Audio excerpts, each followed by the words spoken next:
Industry আমাকে choose করেছে। কিন্তু যে ইন্ডাস্ট্রি, যেদিন আমি ইন্ডাস্ট্রিকে জানতে পারলাম, আমি বুঝতে পারলাম ইন্ডাস্ট্রির ব্যাপারে যত জানকারি হলো, নলেজ বাড়লো, ইন্ডাস্ট্রিতে এসে যখন আমি এখানকার ইয়াং ছেলেমেয়েদেরকে দেখলাম যে এত কম বয়স এখানে একটা মানুষ সাকসেসফুল এত বড় জায়গাতে আছে,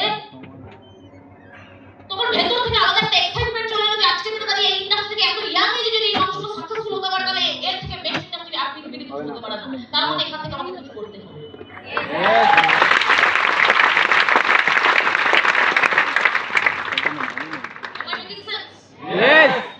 কিন্তু লাইফে সাকসেসফুল হওয়ার জন্য কি জানেন? লাইফে সাকসেসফুল হওয়ার জন্য যে সবথেকে বেশি ইম্পর্টেন্ট হলো সিরিয়াসনেস। আপনি লাইফ নিয়ে কতটা সিরিয়াস? লাইফ নিয়ে সিরিয়াসনেস কাকে বলে? আজকের এটা দাঁড়িয়ে ইয়াং জেনারেশন মার্কেটে প্রচুর আছে, কিন্তু সবাই লাইফে কি সাকসেসফুল হতে পারে না? কারণ সবাই লাইফ নিয়ে সিরিয়াস। আমি জীবনে প্ল্যাটফর্ম পেলাম, আর প্ল্যাটফর্ম পেলেই যে আমি জীবনে সাকসেসফুল হয়ে যাবো কোনো গ্যারান্টি নেই। কারণ প্ল্যাটফর্মটাকে সিরিয়াসলি নেওয়ার পর আমি সেই প্ল্যাটফর্ম থেকে কিছু করে দেখাতে পারবো। এবার আপনি বলবেন যদি প্ল্যাটফর্ম পেয়ে গেলে আমরা সিরিয়াস হবো না কেন? প্ল্যাটফর্ম পেয়ে গেছি মানে 100% তার মানে আমরা সিরিয়াস হবো না? হয় না সবাই। সবাই আমরা লাইফে পড়াশোনা করার জন্য একটা স্কুল নামক প্ল্যাটফর্ম পেয়েছিলাম। Yes or no? কারা কারা ফার্স্ট হয়েছে? আচ্ছা কেন তাহলে হয়নি? তাহলে পড়াশোনাটা ফাটিয়ে পড়ার জন্য স্কুল নামক যে প্ল্যাটফর্মটা পেয়েছিলাম, সবাই আমরা ফার্স্ট হতে পারিনি কারণ সবাই স্কুলটাকে সিরিয়াসলি নেয় বা পড়াশোনার সাবজেক্টটাকে সিরিয়াসলি নেয়। আবার নেক্সট বড় হওয়ার পর কলেজেও গেলাম, সেখানেও ফার্স্ট হতে পারলাম না, র্যাঙ্ক করতে পারলাম না, কারণ সেখানেও আমরা সিরিয়াসলি নিই সাবজেক্টটা। Yes or no?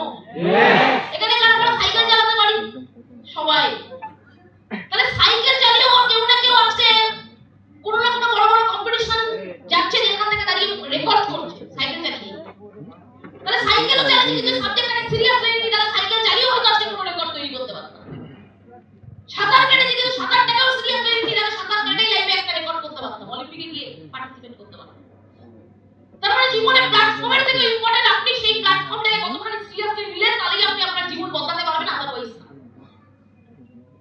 আমার লাইফে সাকসেসফুল হওয়ার পিছনে এই প্ল্যাটফর্ম থেকে রিজন কি? আজ থেকে 10 বছর আগে এই প্ল্যাটফর্ম যখন পেয়েছিলাম, আমার মতো অনেক পার্সন পেয়েছিল সাকসেসফুল হওয়ার জন্য, এত বড় একটা অপরচুনিটি, কিন্তু সবাই সিরিয়াসলি নেয়নি। কিন্তু আমি কোথাও না কোথাও দেখেছিলাম আমি একটা গরিব ঘরের মেয়ে, জীবনে ভালো পড়াশোনা করতে পারিনি, কারণ ভালো পড়াশোনার যে সাপোর্ট দরকার, ভালো টিউশন, ভালো বই, টাইমলি বই, ভালো যে কলেজ, ভালো স্কুল, কিচ্ছু পাইনি।